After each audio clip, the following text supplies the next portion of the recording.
listening to Big Blend Radio special Food, Wine, and Travel Festival. Not only normally it's a food, wine, and travel show. It's our second Friday show that we do with the International Food, Wine, Travel Writers Association. But today it's a festival, and we're airing live from the award-winning and historic Hummingbird Inn in Easton, Maryland. But right now we're going to Switzerland to chat with our next guest, Cool. Margaret Davis Gilmetti. She is a world traveler, a two-time Mock Story Slam winner, which we want to talk about because Chicago's got some history with slams, poetry, and then, the story. I mean, she's a storyteller. She's awesome. And she's going to talk about her memoir. It's called Bravish, a memoir of a recovering perfectionist. And of course, we're going to talk about travel because I think travel will knock all ideas of perfection out of you. And it's my lesson. That's my lifelong lesson since I'm a Virgo. So everybody go to margaretgilmetti.com, and that's GHIELMETTI. So Margaret, welcome. How are you? I'm great, and I really love that you talked about travel knocking all of the perfection out of us, because is that not the truth? Oh, yeah. Oh, yeah. It really does. I think it's very interesting. I've been starting to read your memoir, and by the way, you're an amazing writer. I've got all hooked in there, and I've been burning the midnight oil. Thank you. Oh, thank you. No sweeter words to a writer. yeah, it's like, oopsie, I gotta go to bed, man. We got a show with you tomorrow, kind of thing. So it's it's just such an easy read, but it's drippings of information, lessons, life lessons. As you're reading this, you're flowing through, and then you wait. Oh, whoa, step back. She just gave you a little nugget of wisdom, and it really is very interesting because you talk about having a family, like a rule book, like your guide. It's like, here's your guide of life, which I think is really cool. But it seems that you kind of took that literally. Like, this is how I'm going to live. There's no in between. You're kind of like me. Right. Are you a Virgo? I'm not, but I totally hear you on that. Thank you for seeing me. Thank you for getting me. And you're so right. First of all, I just wanted to thank both of you for having me on. This is a great honor and a privilege, and I love that you all are out there hummingbirding. Yes. And love hearing about that. So that's really neat, and that you're really lifelong travelers. So I feel really at home with you already. So thanks for having me on. Oh, pleasure.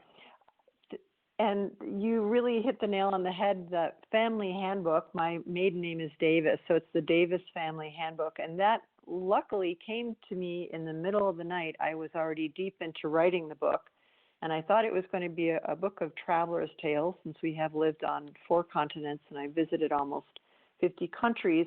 And it came to me in the middle of the night, as I say. I woke up and I thought, oh my gosh, I have to be talking about the family handbook, because I wanted to be braiding together our literal journey, my husband's and mine as expatriates over 20 years, but also my emotional journey, reclaiming my creative expression. And the family handbook is exactly what you said. I started to take it too literally. It's not an actual handbook, but the rules that I received from my parents, and they received a handbook too.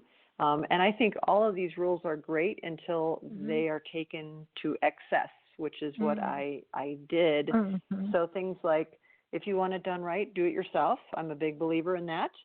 But there is a time really when it's good to ask for help. And the narrator, who is me, the narrator really needed to learn how to ask for help and to ask for lots of things that the rule book would have her believe that she didn't need to know. So you're right, that was really the organizing principle for me. And I've had a lot of readers say, oh gosh, I got a handbook too from my parents, and I'm not blaming my parents, I'm not blaming any parents, but I think parents got a handbook too. And some people, their handbooks are similar to mine, the just do it kind of really stoic, forge ahead, and other people got other handbooks, but I think I needed to see what the handbook was kind of acting as in my life, keeping me small, and to rewrite those rules as the book goes on. I can totally understand that. With my parents, I threw their handbook out. I didn't like it. Yeah. No, I really did That's another way because to do it.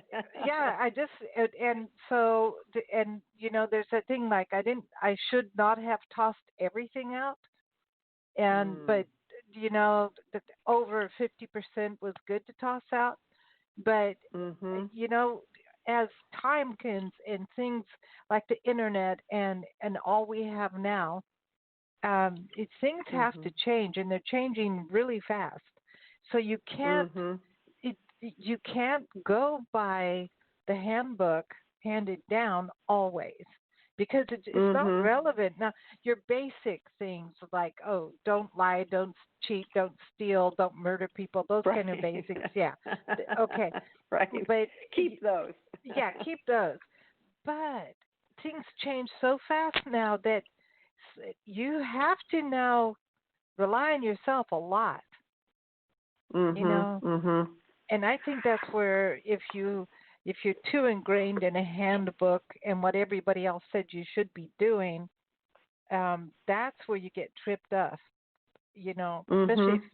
if you travel, go into different cultures, you really get tripped up. I know I did because Mhm. it wasn't relevant when I left the States and went to Africa. The handbook wasn't relevant anymore. Right, I bet. Exactly. Exactly. And as you say, when we let someone else's rules, leaving aside, I love what you said, sort of the 10 commandments. Let's keep those. Let's not Yeah, let's not yeah, murder anyone. I yeah. totally agree with Please, that. But yeah. when we let some sort of rules that are what I call really old stories that are, as you say, are not relevant anymore, I Mhm. started to use those subconsciously, but as excuses Mhm. to keep my life kind of small and be within sort of the rules and the roles. And only when I realized as I got older, I have earned this silver hair, I wanted something different than the status quo. So as you say, a lot of this stuff I threw out, and a lot of it, by the end of the book, I actually revised the handbook. I start the book out, the prologue starts with the handbook, and the end of the book is how I revised the handbook. So Mhm. I completely agree with you. Some of the rules just can go right out the window, and Yep. some of them I think just need some updating. Yeah. Well, what I like also about your book, I mean, we talk about different areas, and there's the whole immersing yourself in a culture, or Mhm. and you can't immerse yourself in a culture if you're going to go 100% by a guidebook. It's just not going to work. Even travel guides, Mhm. you can't Mhm. go. I mean, I know we Mhm. put travel guides in our magazine, but that's a an How do inspiration, if you will. That's Yeah. how we always look at it. Mhm. We're a Mhm. catalyst to get you there, and once you're there, you need to take your own journey, um, and Mhm. obviously you have some precautions. But I also like your book has questions, and I think sets up a good conversation. And I think it's also really important for women to read this, because I think part of that perfection part is also being mothers, and also Mhm. trying to Mm. be a wife, and then also run a career when that you're a career woman too. Um, in the hotel world, and your husband in the hotel world, and traveling, and all these, do this, do that. We become perfectionists for that, because it's like, if we don't have it perfect, oh my god, the world's going to come down on us. And I think it's important for women, because I Exactly. think you're burned out. Mhm. I'm middle aged, and I know what burnout does feel like if you don't handle, I'm trying to be polite, the crud that comes up, because part of Mhm. the crud comes from what we've done to ourselves, you know. Mhm. Exactly. That's exactly how I came to see it. Was really all of this stuff was imposed on myself, and I completely Mhm. agree with you. When I travel, I say in the book I take too many guidebooks, but they're guides. They're guides. Mhm. I mean, I go to other places to learn about other places, not to see how they compare against, it's not the same as home. It's like that's the Yeah. whole point to me is the world is an amazing place, and I want to learn from the world. And all of these moves that we made, I think it's to 9 different cities and countries. Mhm. I learned something so different from each country that there is no way I would have learned if I had stayed at home. And I love my hometown of Chicago, but the world has taught me a lot. But it's because I saw it as you say, I took along guides, but then I let Mhm. the world change me, because otherwise we might as well stay at home, and we're not going to do that.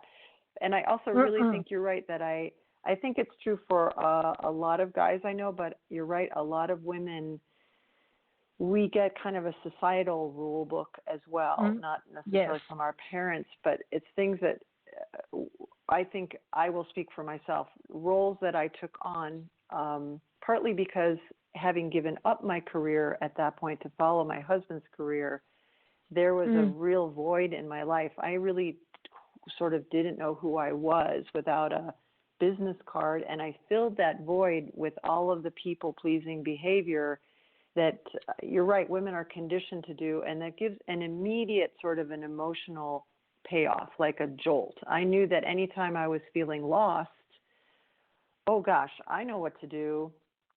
I can start living someone else's life for them. They weren't asking me to, but I could, be the perfect mover, the perfect corporate spouse, the perfect tour guide, the perfect daughter, and that kept me from doing my life in many ways. And that's the evolution of the narrator, is realizing, wait, there's a lot of creative expression I missed and I wanted back in my life, but I had to be willing to give up those payoffs and those excuses, really, that were keeping me small because they were kind of keeping me safe, but they weren't allowing me to live my own life. I had to be willing to say, I'm willing to set aside that emotional payoff in order to have something else I want now. I love that. We call those Klingons. Get rid of the Klingons. It's like that toilet paper that gets you on the back of your dress as you walk out of a restroom. We don't want that. Don't want that. Sorry. But now your book is called Bravish. I love the title Bravish because there's that thing where, you don't just jump in, but there's that, there's the polar bear plunge tactic, or are you going to test the water first, stick your toes in, and then maybe you'll do the polar bear plunge, right? And that's part of life. It's like it's a calculated risk in a way, being bravish. It's true. And thank you for calling that out, because I've enjoyed the title, but I was always the polar bear plunge kind of person. I still tend to do that, and a lot of that has to do with FOMO, the fear of missing out. So I'm the youngest of 4 kids. I have 3 older brothers, and I always I didn't want to be left behind. So if they were plunging in as polar bears, you better believe I was plunging in. And I had to really, really, really learn that there were some times when I did not want to plunge into that water. And so those are some really seminal moments in the book when the narrator, me, realizes, wait a minute, I'm just doing this on automatic pilot. I really love to be a brave person, and I think that has helped me enormously in traveling, because I really do love to say yes to everything. But I had to learn to say sometimes, no, I don't want to do that. Yeah. So that's a big part of my journey, is to go from being unconsciously brave to being more consciously, sometimes bravish. It's okay for even me, super brave me, to sometimes say no. There's a story in the book when we're in India, and I loved India, but we go up into a tower that is surrounded by what I was sure were rabid monkeys. And I still was like, I'm going to go up in this doggone tower. I will go to the top of this doggone tower. Until it turns out there was a monkey inside the tower with us. I'm like, oh, heck no, I am not going up. And that was actually, I think it's a funny story, but it was really a big moment for me when I realized, you know what, it's okay. It's okay for me to be brave. Well, but there's also, your senses tell you you could get hurt here, and right, you're supposed to listen to that, and I remember one time with a troop of baboons, and I had sandwiches in Tupperware, which, hello Tupperware, they can still smell it. They know. I thought, okay, let's put it in Tupperware. the monkeys won't, or the baboons won't smell the food. Well, it was obvious when we got out of the car. They all just surrounded. I'm like, okay, this is not good. I'm not feeling comfortable about it. And then they start showing their teeth, and I'm like, oh, yes. okay, now this, and they have teeth as long as lions. Just saying. I'm like, and there was a lot more, and I'm like, throw the food and run. No, I'm going to be brave, and I'll stare them down. No, throw the food and run. Seriously. And I found out they could open Tupperware. No problem. That's right. And they actually knew how to do it. So, this is a hilarious story. I hope you know I'm laughing with you. I'm not laughing at you. I'm laughing with you. You can laugh at me because I was laughing at myself once we got in the car because it's like, oh my gosh. And then you think, do they know how to open the car door? Because they're big enough, they could. And it's like, lock the car. And you find yourself locking the car against baboons. And then they jump on the hood of the car. So you're like, and they slam against the window. So you're like, okay, am I scared? Am I stupid? And what am I doing here? So, yeah. Margaret, you made the right decision. Yes. Well, thank you. Yes. And I actually love that these baboons are like, wow, we got sandwiches and we got a free set of Tupperware. So I know, and they're looking at you. They're probably pounding on your car because they're so excited. Yeah, they're like, I want the rest of the set. Gimme. Margaret, out of all the destinations, I know we all travel, we all have quick trips. What we're doing is, even though it's fast travel, because like right now we're going to a new destination every couple of days. It's kind of odd, but we're still here. And you savor those moments, right? Can't do everything. You want to do everything, but you take every moment. If it's porch time downstairs at the Hummingbird Inn, that is it, because we're hanging out with people and learning. So that's the cool thing. Love it. And interacting, but you are a slow traveler in a way because you're living in places, which is a lot of what Nancy and I've done. And I think even we're still doing that because we're in bed and breakfast, and then we're pet sitting and house sitting in between, just to have kind of a normalcy life. And but through that, we're learning what the grocery stores are like, what's local, what's fresh locally, what is it like to live in this town? And that's the coolest thing. So isn't that kind of part of coming to age, as like you go into a market and it's like, what the heck is that? Now you have to make a decision. I totally agree. And it's funny that you mentioned that. I think that is absolutely how I travel, no matter what, whether we're moving someplace or just there for a day. You totally nailed it, because it's, to me, where's the grocery store? I want to find out where the store is and see what people buy and what they eat. And there's always a part of me that, even if it's for a day, I'm thinking, gosh, I wonder what it would be like to live here. So you're right. It is sort of the mentality of slow travel, of more than, as much as I enjoy seeing the sights and seeing whatever the highlights are, there's always a part of me that's wondering, and has wondered since I was a little girl, actually, what is it like to live in this kind of town, or that kind of village, or this kind of skyscraper, or live on a hut or something. So I totally agree with you. It's a different way of traveling, to be imagining ourselves within the culture. And the grocery store, for me, that's the point of entry for sure. It's the market, the city market. The market, right? Yeah. The market. I love it. And the other thing that you do is you are a sharer of your experiences, whether it's through stories, your writing, storytelling. You're a sharer. Instagram, everybody. So you're a sharer, and I think it's hard to have all these new experiences and not go, hey, look at this, man, check it out. It's really hard. I mean, to me, that is part of the experience, is taking that knowledge or that experience and letting other people know about it. I don't know if I could travel without that other arm going, hey, look. I know what you're saying. I think a lot of people like solo travel. I do find that, I agree with you, I find that very challenging, because part of just what you're saying, part of travel for me is sharing. And yes, please, I love Instagram so much, because I love to see people sharing the world. I love to share some detail, whatever's moved me that day. And that is the great joy of travel to me, is the discovery and sharing the discovery. I agree with you. When I travel by myself, it's different. I think other people are better suited to that than I am, but I do like to be, hey, just what you said. Hey, look at that. That baboon has got a full set of Tupperware. That would be, I would want to share that on Instagram.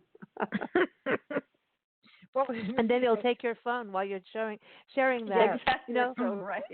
but the sharing. So the writing. I mean, because writing is a craft, it's an art, but it's also an expression, right? So, which is art, right? Art is expression, which means it is part of communication.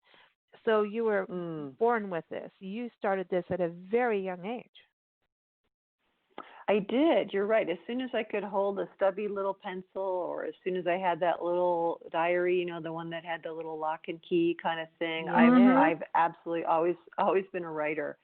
And I would say, you kindly mentioned storytelling. That was really the gateway to me to getting back to creative expression in my 50s, because I started to tell stories. And the first story I told, I took a class at Second City in Chicago after having done their whole improv thing, which I also loved.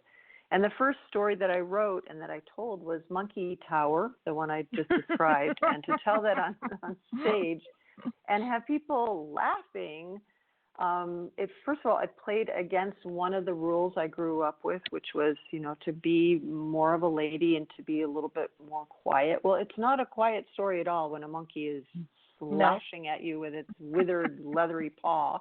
And so I really, really started to enjoy that. As you say, any art form that I do, it's in the hope of connecting. It's in the hope of connecting either through beauty or through inspiring readers of this book. I hope to know that it's never too late to live our own lives.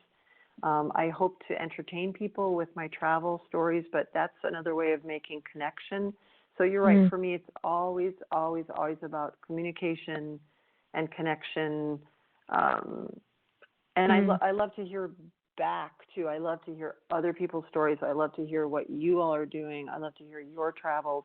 That's, to me, the conversation that we have as human beings. And I figure my piece of it is I can share a little bit of the world and my personal growth, and hopefully it touches or inspires someone. Well, I love that you say about you want to hear people's stories, and I think that connects back to you can't write without listening or observing, right? And being a storyteller and then playing improv, which we've done improv radio shows, and you have to be a good listener to do improv. Well, and they go off the hook, and some people say things they're not supposed to say, but then it's really funny anyway. Yes, and Halloween plays. Don't ever Google that, everybody. Big Blend Radio Halloween plays. Never Google that, and don't blame me when you hear what you hear. Googling now. But there's improv means you have to be 100% in that zone, and that's something. When you're out and about traveling, you're observing, you're taking in, or you're just clicking a camera and not really taking it in. And it's the same thing with writing. Like when you sit to write a story, even for us, we call it, what is it, Nancy? The in and out. You're out in the field, and then suddenly you got to write something, and you're looking at a computer and going, but I was outside, and that was so much more fun, though. We actually really love writing. There's that balance. So do you find that this coming-of-age story that you have, your story, and really fueling the creative process is about understanding? It's almost like we have all different valves, like a car, to make us work, and how to know how to tune one in and one out. Like when you start to write, it's kind of like take that all in, know what it's like, this tool set. We have to know when to use what and where, and also discipline ourselves to do it and to use it. That's a really good point. I mean, I think anyone who actually wants to write a book, people ask me for advice now. It's like sit in a chair and write, butt in chair is the famous kind of line. And I'm lucky in that, since I always loved to write, once we started to travel, I missed my parents so much. My parents were two of my closest friends, and they weren't well enough to travel to the exotic places we were living. And so I started to write what I called my trip reports. And by the time I Cool. started to write this book, I had literally 700 pages that my mom had saved of trip Cool. reports from all around the world. So just what you're saying of my observations, Mm. because I wanted to bring them along, and I wanted to bring them along in a lot of detail. It did get to a point where my mom, who was a very, very kind person, but she did say, you know, I think you'd be very well suited to writing short essays. That was her way of saying, for heaven's sake, woman, enough with the 20-page trip reports. But you're so right. I really wanted to take in all this information and, to use your word, to share it with them. And then luckily it helped me a lot in writing this book because I didn't have to remember stuff. I already had a lot of raw material. But you're right. It is a balance of being out in the world, interacting with other humans or observing versus recording or, as you say, taking pictures, which I love to do, but I do need to be careful, just what you say, to sometimes, you know, stop taking pictures, be present. So it's a really good point that you raised, the balance between the two. Yeah, there is I recall one incident where I was photographing in one of the, we call them combis, vans. We have a driver, and we're in Kenya, and the top pops off, and I'm taking a picture of an elephant like that is really in the distance. And I'm clicking away and clicking away, and the driver starts to go, madam, madam, madam, and I'm ignoring him because I'm clicking away, and through the camera lens, the elephant looked a lot further away than what the elephant was. And then he charged, and the driver's like, madam, because he was taught he can't take off until I sit down. And I'm clicking away, and then I realized it dawned on me after I really basically fell back into the seat because he took off. Otherwise, we'd all be in trouble. That through the lens is not the same as your own pair of eyes. If I was using my own pair of eyes, I would have known to sit down and say, hey, dude, could you go forward? That's it's a beautiful observation. You're right. The world is not the same when we put something between us and the world. So it's a balance as an artist, though, because you do want to be taking it in and then somehow sharing it back out again, as you say, the in and the out. One thing on this whole balance conversation, what about in regards to husband and wife, and you know, suddenly like you're following your husband, and now it's like, okay, now what, you know, and now it's time for you, and coming to that realization of it's my turn, and I'm going to do this, and having that conversation, and then embracing it. There's a balance in relationships because every time I'm just talking about two in a relationship, one wants to do this, one wants to do that, one will compromise, and then there's a time where the other has to compromise, right? There's that whole coming to being, because in a relationship, you want each person to have their own life too, you know, not just the one that you have together. Like Khalil Gibran always talks about that in a relationship. You have a relationship with yourself, they have a relationship with themselves, and then you have one relationship together. So that balance while you're traveling has got to be interesting. Wow, thank you for bringing Khalil Gibran into the conversation. I dig that. That's wonderful, because you're so right. He does talk about that. I'm really grateful that my husband really has come along with me on this journey. I mean, I did start out the book really becoming a trailing spouse in order to support his career. And then the journey is our growing up together in our marriage, and him always wanting for me to be satisfied in my life, whatever that would look for me, but me always really honestly pushing back because I was doing that more immediate payoff of, look at me, I'm such a perfect wife, and everyone telling me that. My husband all along has been reminding me, hey, what about your book? What about your writing? So I'm really grateful that he does believe in that, each of us having our own life and having our life together. And I don't want to give away too much, but he I know. really in the book, it's a really important moment in the book where my husband takes a stand for me before I even really can take a stand for my own life. And he laughs about that now. He said, "Gosh, why on earth did I tell you to put your own life first? What kind of idiot does that?" But but that's the person he is. So I'm grateful he's someone who really wants to be on a journey with his partner and with his friends and with his colleagues. And that, as you say, means sometimes he doesn't get what he wants in the moment, and then I try to balance that out too. You're completely right. It's a lot of, if not meeting in the middle every single day, it's trying to always be going towards the middle, trying to make sure each person is getting a fulfilling life. And that is sometimes very, very challenging as a couple. I mean, sometimes, as you say, two people don't always want the same thing. So we've compromised a lot. We've had some moments. Oh, if you don't, then you aren't truly living, man. I think you always have to have totally those moments. agree. Yeah, it's like people say that about Nancy and I. Oh, this is so wonderful, mother and daughter, and it really is. But they don't, it's like, yeah, we still have exactly what goes on between you and your mom. It's like your mom and you, whatever it is. We still have those little squabbles, but then we have wine time on the beach or wherever it is in a forest, and we go, enough of that, because we don't have time. We don't have time for that. It's like whatever it is, get it on, get it out, get it on with, yell it, do whatever you need to do, get on with it, move on, and then move on, and we like have to remind each other, like, you said that, no, you said this. Oh, whatever. Like, are you whatever. Gonna say that again? Oh gosh, really? But so just move on, move on, and do what we can for each other. Margaret, I do want to give a shout out to Chicago because of the slam that you being a Moth Story Slam winner twice. I think Chicago has really done a lot in regards to the literary arts and performance, because poetry was almost dying in this country.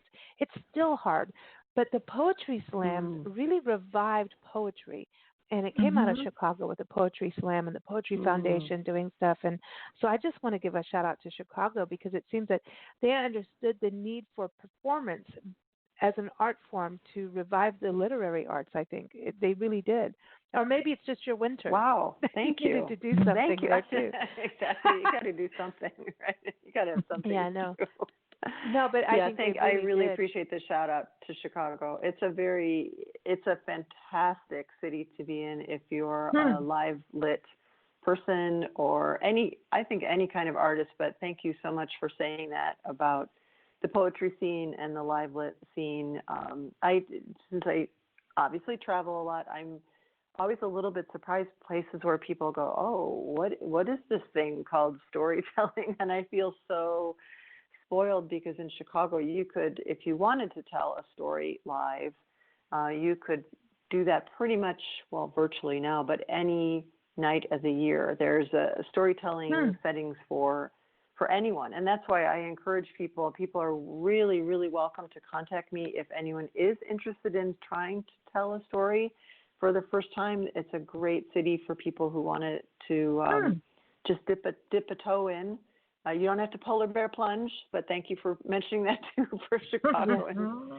But it's a great town for the literary scene, so you're kind to say that. And music history, and the now current music. Got to bring out the Chicago blues, I should have had some Chicago blues for you today. But we do have a song for you. It's called Traveler.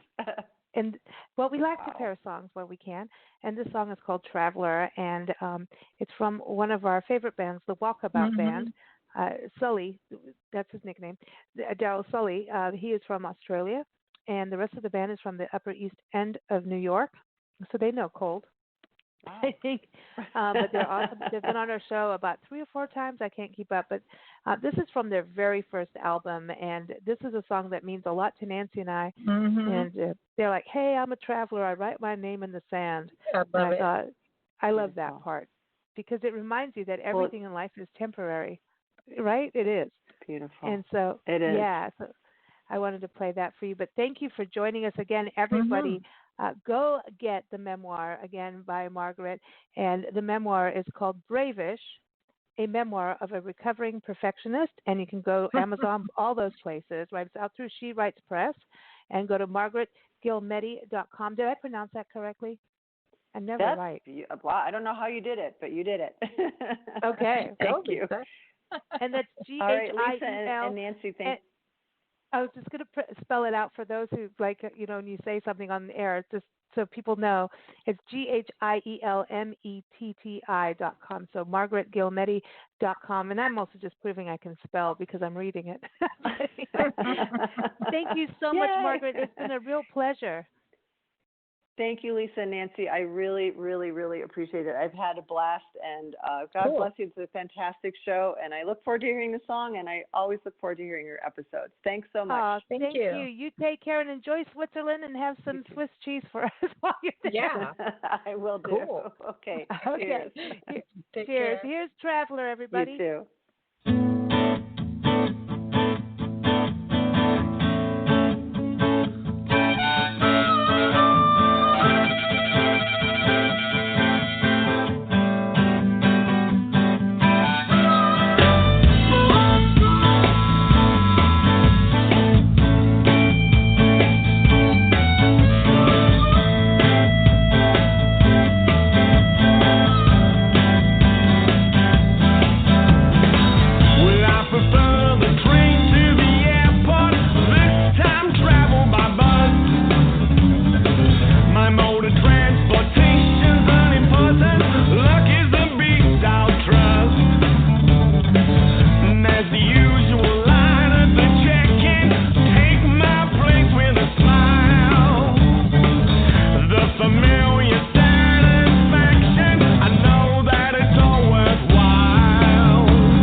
I can't